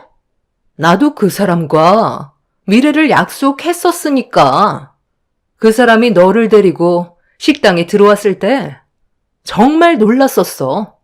그런데 그 순간 내가 무슨 생각을 했는지 알아? 네가 가진 모든 것 빼앗아 버리고 싶다는 생각을 하게 되더라. 너희 집안 도와주느라 나는 이 모양 이 꼴로 살고 있는데 너는 떵떵거리면서 잘 살고 있는 모습 보니까 내 속이 뒤집어질 것 같더라고. 그래서 네가 가진 모든 걸 내가 빼앗아 버리고 싶었어. 그 사람을 만나는 동안 나는 행복했었고, 함께 약속했던 미래를 포기하고 싶지 않았어. 그래서 나는 더욱더 적극적으로 행동을 했던 거고, 우리 관계는 예전보다 더 깊어지게 됐던 거야. 나는 아직까지도 그 사람을 사랑하고 있어. 4년 정도는 나에게 아무것도 아니라고. 너희 둘은 어차피 이혼했으니까 그 사람은 이제 내 남자고 내가 승자야. 그래? 그거 잘 됐네. 네가 그토록 원하는 남자를 가졌으니까 4년 뒤에 한번 잘 살아봐. 근데 그거 알아? 빈 껍데기만 남아버린 남자랑 함께 살면 과연 얼마 전까지만 해도 서로 불타올랐던 사랑만큼 그때도 한결 같을까? 사랑만 있다고 해서 세상이 밝아 보이지 않는다는 거 4년 뒤에 한번 다시 느껴봐. 그런데 그 사람이 그때도 너를 사랑해 줄지 모르겠네. 아마 나한테 다시 찾아와서 손이 발이 되도록 싹싹 빌지 않겠어? 가진 게 하나도 없는 너한테 찾아가겠니? 가진 게 많은 나한테 다시 되돌아오겠니? 너를 다시 만났을 때 세상을 다 가진 것 마냥 기뻤었는데 그게 폭탄이었을 줄은 상상조차 하지 못했네. 아직 시간 많이 남았어. 그 안에서 네가 저지른 잘못에 대해 충분히 반성하고 나오길 바래. 우리가 다시 만나게 될 일은 없겠지만 밥 거르지 말고 항상 잘 챙겨 먹어. 네가 그 안에서 먹는 그 밥, 그거 전부 내 세금으로 나가는 거야. 그래도 나는 네가 나에 대해 미안한 감정이 조금은 있을 줄 알았는데 많이 서운하네. 먼저 일어날게. 친구는 4년 뒤에 밖으로 나가면 절대 가만두지 않겠다고 화를 냈지만 전혀 두렵지 않았습니다.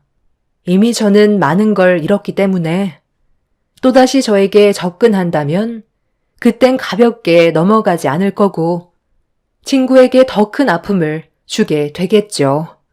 이대로 조용하게 각자의 길을 걸어갔으면 좋겠어요. 더 이상 친구에 대한 안 좋은 기억을 또다시 만들고 싶지 않습니다. 어렸을 적 서로 둘도 없는 사이였는데 이렇게 됐다는 게 너무 마음이 아프네요. 비록 저희 가정은 무너졌지만 이번 일을 경험 삼아 앞으론 사람을 만나더라도 더욱더 신중해야 할 것 같아요. 제 사연을 들어주신 여러분들께서도 사람의 겉모습만 보고 모든 걸 믿지 않으셨으면 좋겠어요. 가면 속의 진실은 그 누구도 알 수 없는 거니까요. 여러분들의 삶은 저처럼 불행이 아닌 행복한 인생길만 걸어가셨으면 좋겠습니다. 감사합니다. 안녕하세요. 저는 오늘 지긋지긋했던 시댁 집안과의 악연을 끊어내게 된 일들을 여러분들께 들려드리고자 사연을 신청한 40대 초반 여자입니다. 10년의 결혼 생활을 하는 동안 변해가는 남편의 모습을 볼 때면 앞으로 어떻게 살아가야 될지 눈앞이 캄캄했어요.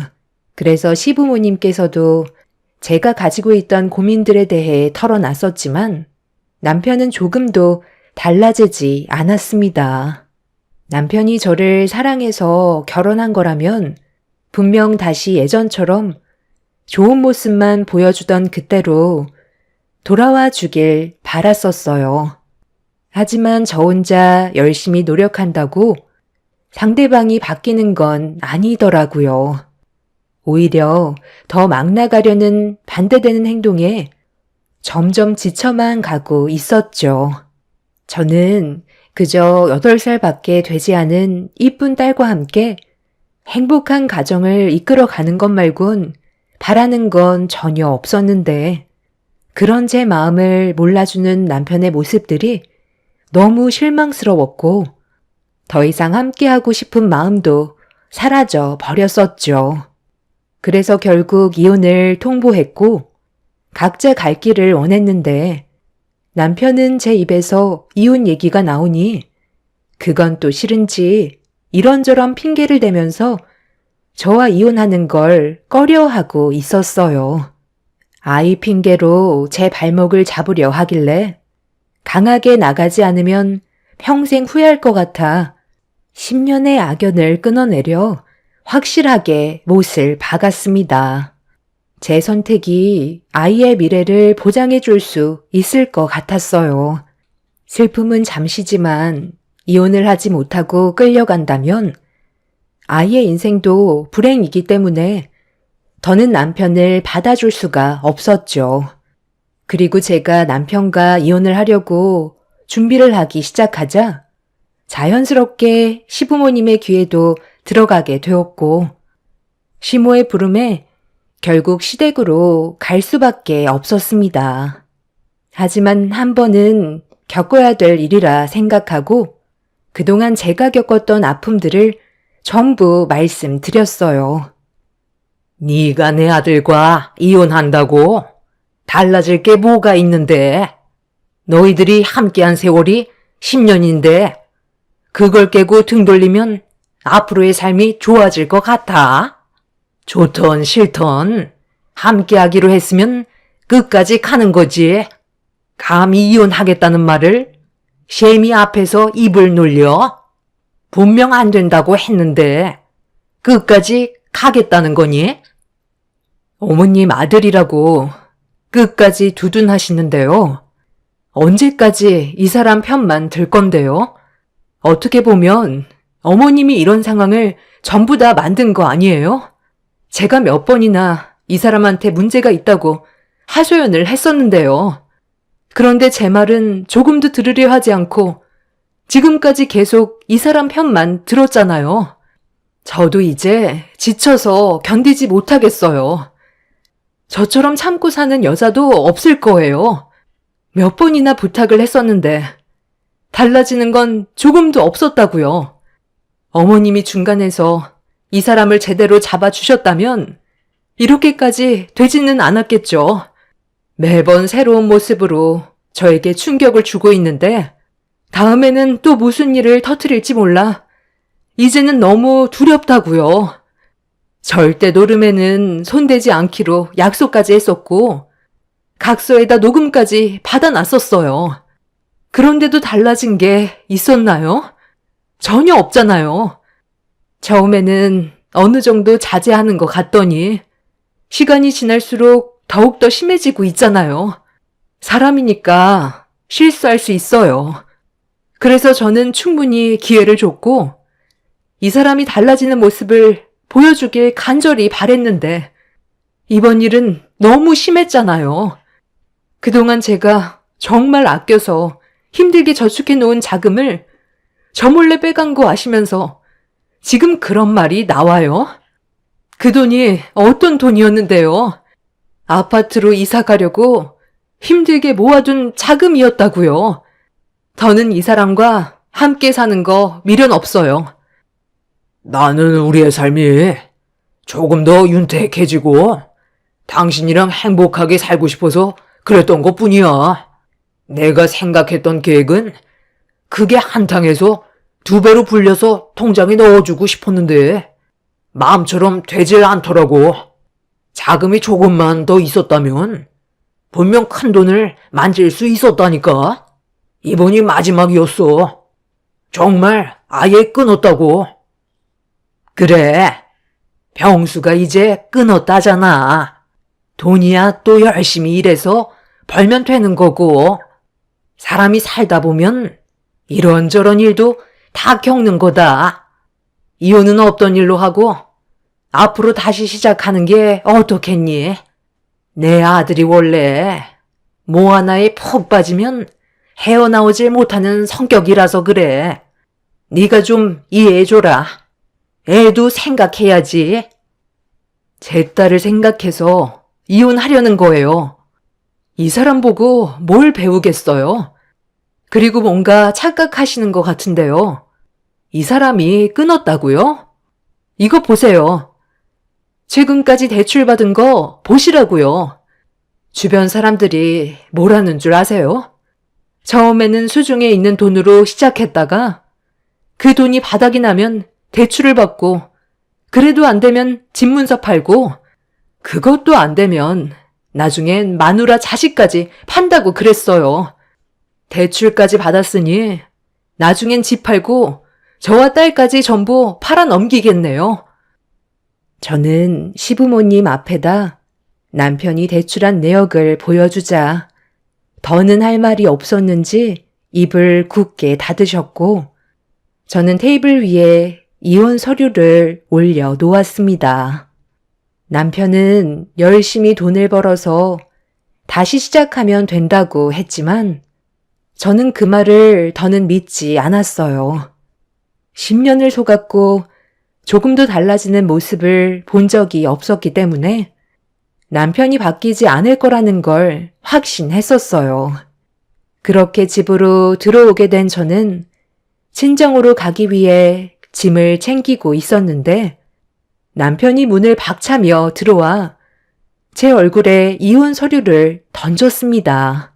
뭐 하는 짓이냐고 화를 내자 남편은 절대로 쉽게 이혼을 해줄 수 없다면서 친정으로 가려는 저를 막아섰어요. 그리고 힘들게 싸놓은 짐을 전부 다 내팽개치더니 난리를 치기 시작했죠. 정말 힘들게 버티고 있는 건데 남편은 자기 잘못을 되돌아보고 저에게 진심으로 용서를 구하는 게 아닌 오히려 더 상황을 악화시키는 모습에 너무 화가 나 얼굴에 손을 올리고 말았습니다. 이성을 잃어버린 남편은 집안의 물건들을 전부 다 집어 던지면서 분노를 조절하지 못하고 있었어요. 제 딸이 많이 놀랐는지 울고 있는 모습에 더는 함께 있으면 안 될 것 같아 급하게 집 밖으로 나와 친정집으로 향하게 되었습니다. 남편은 끝까지 쫓아와선 건강이 좋지 않은 저희 엄마를 당황스럽게 만들었어요.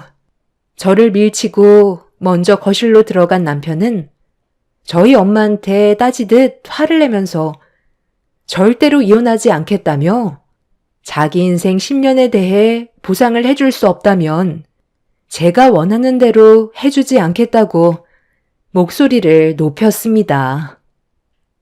이게 다 무슨 말이니? 갑자기 이혼이라니? 너 박서방과 이혼하기로 한 거야?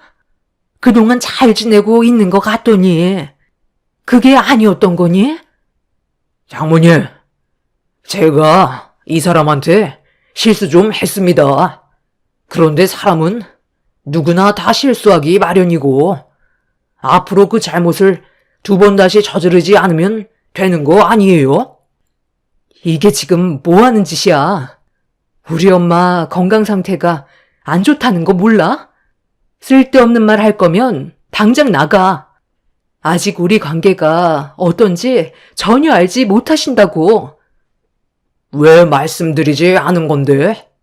장모님도 아셔야지. 그게 맞는 거 아니야? 모르고 계신 상태에서 나중에 알게 되시는 게 더 큰 문제로 이어질 수 있다고. 어머님, 제가 실수 좀 했어요. 노름을 했는데 대출 좀 받았고 아파트로 이사 갈 자금을 전부 다 탕진해 버렸습니다. 그런데 저는 잘 먹고 잘 살려고 그랬던 것 뿐이었어요. 남들은 즐기기 위해 하지만 저는 가족들을 위해 했던 것 뿐이라고요. 그런데 이 사람은 제 마음을 조금도 알아주지 않고 이혼하자는 말부터 꺼내잖아요. 돈을 잃게 된 저도 마음이 아픕니다. 하지만 그 돈 또 벌면 되잖아요. 하루 이틀 사는 것도 아닌데 그 정도 돈 없어졌다고 이혼까지 하는 건 문제 아닌가요? 그러니까 지금 자네 말은 가정을 위해 더 큰 돈을 벌려고 노름을 했다가 오히려 더 큰 빚을 졌다는 말이야? 도대체 얼마나 있었는데 이 난리인 거야? 얼마 안 돼요. 통장에 있던 돈은 2억 정도 되고 대출로 5천만 원 받았는데 그건 일하면서 갚으면 되니까 그게 문제될 건 없어 보여요. 돈이야 있으면 있는 대로 없으면 없는 대로 살면 되는 거잖아요. 입에 풀칠만 하고 살아도 전혀 지장 없는데 이혼까지 하는 건 너무 하는 거 아닌가 싶어요. 장모님이 이 사람 좀 설득해 주세요. 남편의 말이 끝남과 동시에 엄마는 화장실로 들어가시더니 대야의 물을 한 바가지 퍼서 남편의 면상에 냅다 뿌려 버렸습니다. 그리고 남편에게 온 힘을 짜내 소리를 질렀어요. 당장 저와 이혼하라고 화를 내셨죠. 얼굴과 온몸이 젖어버린 상태로 당황해하는 남편을 향해 또다시 물을 한 바가지 퍼부었고 엄마가 난리를 치자 남편은 꼬리를 내리고 집 밖을 뛰쳐 나갔습니다. 문 밖에서 남편은 저희 엄마의 행동을 이해할 수가 없다면서 대화로 풀어가길 원했지만 엄마는 조금도 들어주지 않으셨어요. 너무 흥분하셔서 통증이 심해지셨는지 급하게 약을 드시고 방으로 들어가 힘겹게 자리에 누우셨어요. 엄마가 진정이 되실 때까지 저는 밖에서 기다렸고 그렇게 몇 시간 뒤 방문을 열고 나오신 엄마는 날이 가면 갈수록 안색이 많이 안 좋아지셔서 힘들어하고 계셨죠. 엄마는 위암 말기로 고통 속에 살고 계셔서 저희 부부 문제로 스트레스 받으실까봐 전혀 내색하지 않고 엄마한테 숨기고 있었어요. 세상 떠나실 날이 얼마 남지 않으셨는데 괜한 걱정 끼쳐드리고 싶지 않았습니다. 그런데 남편은 엄마의 몸 상태가 어떤지 뻔히 알면서 앞뒤 가리지 않고 문제를 더 크게 만들었어요. 이 일로 인해 엄마는 지속적으로 스트레스를 받으셨습니다. 엄마는 침착하게 저희 부부 관계가 어쩌다 이렇게까지 됐는지 물어보셨고 어쩔 수 없이 모든 걸 털어놓을 수밖에 없었습니다. 엄마도 남편과는 더 이상 함께 살아봤자 의미가 없다고 판단하셨는지 이혼하는 게 좋을 것 같다는 의견을 주셨고 저는 한동안 친정집에서 생활하면서 남편과의 이혼 소송을 준비하고 있었습니다. 최대한 좋게 이혼을 하고 싶었지만 시부모님과 남편은 소송까지 가길 원하고 있었어요. 물고 늘어지려는 행동들 때문에 너무 힘이 들었었고 엄마의 건강까지 챙겨드려야 해서 정신이 없었습니다. 이혼 소송은 제가 생각했던 것보다 상당히 오랜 시간이 걸릴 것 같았어요. 엄마는 제가 이혼을 잘 할 수 있을지 걱정이 많으셨죠. 그렇게 하루하루 힘든 날들을 보내고 있던 어느 날 엄마가 갑자기 쓰러지셨고 119의 도움을 받아 응급실로 향했지만 많이 힘들어 보였어요.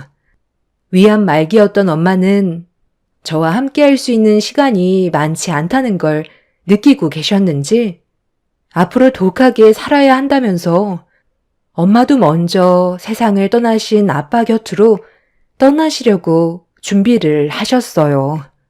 너무 갑작스럽게 건강이 악화가 되다 보니 맨정신으로 버티는 게 너무 힘이 들었죠. 그동안 엄마와 함께했던 모든 추억들이 머릿속으로 스쳐 지나가고 못해드렸던 것만 떠올라 너무 마음이 아팠습니다. 엄마는 결국 오래 버티지 못하시고 며칠 뒤 꽉 잡은 제 손을 놓고 말았습니다. 엄마가 제 곁을 떠나셨다는 게 믿어지지가 않을 만큼 큰 충격을 받았고 헤어나올 수 없는 슬픔에 잠겨 오열을 하고 있는데 이 소식을 들은 시댁 식구들이 장례식장으로 찾아왔어요. 상대조차 하고 싶지 않아 최대한 신경 쓰지 않고 있었죠. 그래도 10년을 함께한 남편이라고 고인이 되신 저희 엄마를 위해 제가 신경 쓰지 못하는 것들을 챙겨 주었고, 저는 그 모습을 묵묵히 지켜보고 있었습니다. 그런데 남편과 시부모님이 왜 저희 엄마 장례식장에 와서 일손을 도와줬는지 얼마 뒤 알 수 있었어요. 전혀 생각지도 못한 충격적인 일들을 저질러버려 할 말을 잃었고, 그 사람들을 절대로 용서하고 싶지 않았어요. 엄마의 장례가 시작되고 분주하게 움직이던 남편과 시부모님은 쉬지 않고 전화기를 붙잡고 있었습니다. 무슨 일인지 정확히 알 순 없었지만 불안한 마음을 떨쳐낼 수가 없었어요. 그리고 몇 시간 뒤 모르는 분들이 한두 분 오시더니 상당히 많은 분들께서 끊임없이 장례식장으로 들어오셨습니다. 알고 보니 남편과 시부모님의 지인분들이었고, 조용했던 엄마의 장례식은 상당히 시끌벅적해지고 있었죠. 그때까지만 해도 남편이 어느 정도 정신을 차리고 제대로 된 집안의 가장 역할을 해주려는 건지 착각하고 있었어요. 하지만 그 착각도 늦은 저녁이 되었을 때 왜 많은 사람들을 장례식장으로 불러 모았는지 알 수 있었습니다. 온몸이 지쳐있는 상태에서 엄마 영정사진 앞에 힘겹게 앉아 있었는데 잠깐 외출을 했던 시부모님과 남편이 큰 가방 하나를 가지고 들어왔어요. 그 모습을 멍하니 바라보고 있었는데 남편과 시부모님이 조이금함 앞에 앉아 무언가를 가방 안에 집어넣고 있었습니다. 저는 힘든 몸을 천천히 일으켜 무슨 일이냐고 남편한테 물어보는데 시부모님이 저를 가로막으시곤 다짜고짜 조이금을 전부 다 가져가겠다는 말을 하셨어요. 갑자기 그게 무슨 말이에요? 아직 장례식도 끝나지 않았는데 지금 뭐 하시는 거예요? 그래서 저희 엄마와 연관도 없는 분들을 장례식장에 부르신 거예요? 그게 뭐 어때서? 돈 벌 수 있는 절호의 기회인데 이때 아니면 언제 이 많은 현금을 만져보겠니? 어차피 거의 다 내 아들 평수 조문객이니까 전부 다 우리 거지. 너희들 이혼할 건데 서로 조심할 필요 없잖아. 지금 상황에서 이혼하면 불리한 건 우리 쪽인데 생돈 나가기는 아깝고 어느 정도 돈은 마련해야 되니까 너희 사돈 세상 떠났을 때 이용 좀 한 것뿐인데 이게 문제될 상황은 아니잖아. 아직까지 법적으로 너희들은 부부니까 어떻게 하든 상관없지. 이혼 소송 들어가면 나는 너한테 위자료를 줘야 될 텐데 나는 위자료를 받지도 못하잖아. 그리고 내가 너랑 함께 살아온 세월이 10년이야. 그동안 마음 편히 돈 써본 적이 없이 저축만 하고 살아왔었는데 나도 이참에 제대로 된 돈 좀 만져보면 안 되는 거야? 우리 계산은 똑바로 해야지. 그러니까 애초부터 네가 잘했으면 이런 일도 없잖아. 남편 대접 안 해주고 돈 좀 썼다고 이혼이나 하자고 억지를 부리고 있는데 내가 언제까지 당하고만 있을 거라 생각했어? 그래서 지금 엄마 장례도 끝나지 않았는데 조이금함 털고 있는 거야? 당신이 정말 끝을 보려고 작정했구나. 내가 아예 정신이 나가길 바라고 그러는 거지?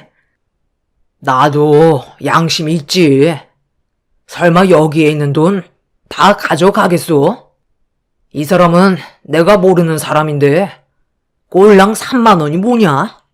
최소한 5만 원은 넣어줘야 하는 거 아니야? 너랑 관계된 사람 같은데 이런 쫌팽이 같은 사람과는 인연을 만들지 않는 게 좋아. 너한테 득되는 게 하나도 없는 사람이라니까. 이건 너 가져가라. 남편은 저에게 돈 봉투를 던졌고 조의금을 가방 안에 전부 다 털어 넣었습니다. 너무 어이가 없어 할 말을 잃어버렸던 저는 그 모습을 멍하니 바라만 보고 있었죠. 시부모님께서는 가방 안에 들어가 있는 돈 봉투를 보곤 상당히 들떠 있으셨는지 여행 한번 다녀오자면서 서로 웃으며 떠들고 있었습니다. 남의 초상집에서 조금의 예절도 지키지 않는 그 사람들을 더 이상 용서해 주고 싶지 않았어요. 남편은 바닥에 떨어져 있는 조의금 봉투를 주워 들더니 3만 원은 돈도 아니냐면서 썩은 미소로 저에게 다시 건네주길래 건네받은 뒤 남편의 면상을 향해 사정없이 휘둘렀어요. 시부모님은 뭐 하는 짓이냐고 강하게 밀치길래 넘어지지 않기 위해 시모의 옷을 강하게 잡았는데 그 순간 주머니가 터지면서 무언가 바닥으로 우수수 떨어졌어요. 상당히 많은 열쇠가 바닥에 펼쳐졌고 시모는 당황한 얼굴로 바닥에 떨어져 있는 열쇠를 급하게 주워 담더니 남편 보고 다 끝났으면 빨리 떠나자며 재촉하고 있었습니다. 이상한 느낌을 받은 저는 시모의 옷을 잡고 도망치지 못하게 만들었어요. 바닥에 떨어져 있던 열쇠들은 조의금함을 열 수 있는 열쇠들이었습니다. 어떻게 시부모님의 손에 들어갔는지 알 수는 없었지만 제가 그 시댁 식구들을 보내면 더 큰 피해가 생길 것 같아 도와달라고 비명을 지르면서 시모를 악착같이 붙잡았습니다. 남편은 제가 시모한테서 떨어지지 않으려 하자 마음이 급했는지 저에게 발길질을 했고 시부 또한 저를 향해 사정없이 발로 차기 시작했어요. 온몸이 부서질 것만 같은 고통이었지만 이를 악물고 그 사람들을 붙잡았습니다. 장례식장 안에 소란스러워지자 관계자분들과 장례를 치르고 있던 다른 분들이 모여들면서 저를 도와주셨어요. 그리고 잠시 뒤 경찰의 도움을 받아 남편과 시부모의 행동에 대해 조사를 하기 시작했고 충격적이게도 남편의 차에는 몇 개의 가방이 추가적으로 더 발견이 되었습니다. 그리고 그 안에는 상당히 많은 양의 조의금이 쏟아져 나왔죠. 알고 보니 관리실에 있던 열쇠를 몰래 훔쳐서 상주가 잠깐 자리를 비운 곳만 돌아다니며 조의금을 훔친 거였어요. 모두가 지쳐있는 상태에서 잠깐 잠이 들었을 때의 기회를 노려 범행을 저지른 거였죠. 모두의 허점을 노린 남편과 시부의 과감한 행동은 각 장례식장 안을 비추고 있는 CCTV를 가리는 치밀함까지 보이고 있었습니다. 결국 시부모와 남편은 법적인 처벌을 면하지 못하는 처지가 되어버렸고 도망치기 위해 저에게 발길질을 멈추지 않았던 그 사람들에게 상해죄를 물어 위자료 청구 소송과 남편과의 이혼까지 일사천리로 진행을 할 수가 있었습니다. 엄마의 장례식장이 끝난 이후 큰 피해를 보게 될 뻔했던 다른 상주분들께선 저에게 금전적인 보상을 해주려 했지만 받지 않았어요. 저도 똑같이 당할 뻔한 처지였고 누구라도 그 상황이었으면 똑같이 했을 거라 생각했기 때문에 보상을 받지 않았죠. 그런데 남편과 시부모는 여기서 끝난 게 아니라 더 큰 계획을 저지르고 있었습니다. 남편이 장례식장 관계자인 척 연기를 하면서 장례 중인 상주의 집만 골라 범행을 저질렀고 집을 비운 틈을 타 집 안으로 들어가 값비싼 금품들을 훔치고 있었다는 게 CCTV에 고스란히 포착이 되어 있었습니다. 모든 범행을 인정한 남편은 알고 보니 노름으로 인한 대출빚을 갚기 위해 저지른 범행이었죠. 추가적인 범행이 가중처벌을 받게 되었고 그 사람들은 징역을 면하지 못하게 되었습니다. 저 또한 남편과 엮여있는 모든 걸 정리하고 다른 지역에서 새 출발을 하려는데 10년 전에 남편과 결혼을 했을 때의 반지가 서랍에서 발견이 되었어요. 모든 상황들이 너무 정신이 없이 흘러가서 하고 싶은 말도 하지 못해 면회를 하게 되었죠. 이게 뭔 줄 알아? 당신이랑 내가 10년 전에 함께 주고받았던 결혼 반지야. 지금은 우리가 이런 상황까지 오게 됐지만 그때는 정말 행복하게 잘 살아갈 줄 알았는데 당신이 이런 모습을 하고 있으니 정말 마음이 아프다. 2년 동안 나한테 원망을 하기보단 당신이 앞으로 다시 사회에 나와서 어떻게 살아가야 할지 고민을 했으면 좋겠어. 그리고 다시 시작할 때는 제대로 된 삶을 살기를 바랄게. 우리 딸 아이니는 걱정하지 마. 잘 지내고 있으니까. 하지만 당신한테는 평생 보여주지 않을 생각이야. 그게 오히려 아이한테 안 좋은 영향을 끼칠 게 뻔하거든. 좀 전에 시어머니 면회하고 왔는데 나한테 화가 많이 나셨더라고. 나오면 절대 가만두지 않겠다더라. 시아버지는 면회조차 거부하던데 당신 말대로 사람은 누구나 실수를 하기 마련이지만 그걸 바로잡지 않는다면 그건 실수가 아니겠지. 그러니까 당신만큼은 우리 아이니를 위해서라도 정신 바짝 차리고 새 삶을 살길 바랄게. 그리고 이 결혼 반지는 오늘 처분할 거야. 그 안에서 앞으로의 미래를 계획하고 2번 다시는 노름하는 근처에도 얼씬거리지 마. 한 번뿐인 인생.